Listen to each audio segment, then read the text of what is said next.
વડોદરામાં 31 ડિસેમ્બર નજીક આવતા જ દારૂની હેરાફેરીમાં વધારો થયો છે।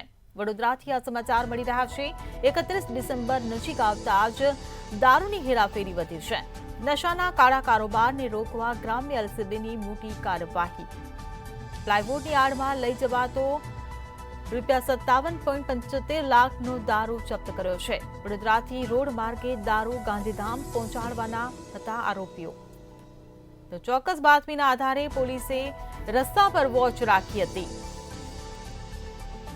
તો વડોદરાથી આ સમાચાર મળી રહ્યા છે। પોલીસને જોતા ચાલક સહિત અન્ય સાગરીતોએ ભાગવાનો પ્રયાસ કર્યો હતો। ત્યારે ભાગવાનો પ્રયાસ કરતો એક આરોપી પોલીસની ગિરફ્તમાં આવ્યો છે। ત્યારે આ સમગ્ર મામલે મંજુસર પોલીસે 4 આરોપીઓ વિરુદ્ધ ફરિયાદ નોંધી છે। પોલીસે ગુનામાં સંડોવાયેલ 3 આરોપીઓને વોન્ટેડ જાહેર કર્યા છે। સંવાદદાતા દર્શન ચૌધરી આપણી સાથે ફોન લાઈન પર જોડાઈ ગયા છે। જી દર્શન, વડોદરામાં દારૂની હેરાફેરી શરૂ છે।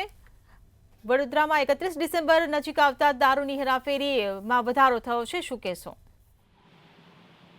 જી બિલકુલ થી વાત કરવામાં આવે તો 31 ને હવે ગણતરીના દિવસો બાકી રહ્યા છે, ત્યારે જે બુટલેગરો છે તે સક્રિય થઈ ગયા છે અને દારૂની હેરાફેરી પણ છેલ્લા 10-15 દિવસની વાત કરવામાં આવે તો આ બીજો કે ત્રીજો બનાવ એવો સામે આવ્યો છે કે જેમાં ગ્રામ્ય પોલીસ જે છે તેને મોટી સફળતા હાથ લાગી છે।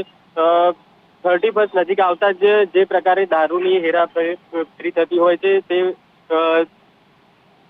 તેમાં જ હાલ એક આજે કેસ સામે આવ્યો છે કે પ્લાયવુડની આડમાં 4 આરોપીઓ દારૂની હેરાફેરી કરી રહ્યા હતા। તે દરમિયાન વડોદરા ગ્રામ્ય એલસીબીને આ સમગ્ર હેરાફેરીની બાતમી મળી હતી અને બાતમીના આધારે પોલીસે વોચ રાખી હતી અને વોચ દરમિયાન જ આ જે પ્લાયવુડની આડમાં લઈ જવાતો દારૂ હતો તેને ઝડપી પાડવામાં ગ્રામ્ય પોલીસને મોટી સફળતા મળી છે। આ દારૂ વડોદરાથી રોડ માર્ગે ગાંધીધામ પહોંચાડવાના હતા આરોપીઓ કે જેને પોલીસ દ્વારા ઝડપી પાડવામાં આવે છે અને પોલીસને જોતાની સાથે જ જે આ આરોપીઓ છે તે ટ્રક દૂર ઊભી રાખી અને ત્યાંથી ભાગવાનો પ્રયાસ કર્યો હતો, જેમાંથી એક આરોપી જે ચાલક હતો તેને પકડવામાં પોલીસને સફળતા મળી છે અને પોલીસે એ આરોપી અને જે દારૂનો જથ્થો જે ટ્રકમાં લઈ જઈ રહ્યા હતા તેની સાથે કુલ 57.75 લાખનો મુદ્દામાલ જપ્ત કર્યો છે અને બાકીના જે 3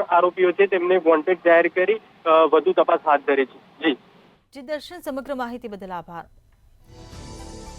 તો વડોદરામાં નશાના કાળા કારોબારને રોકવા ગ્રામ્ય એલસીબીની મોટી કાર્યવાહી। પ્લાયવુડની આડમાં લઈ જવાતો 57.75 લાખનો દારૂ જપ્ત।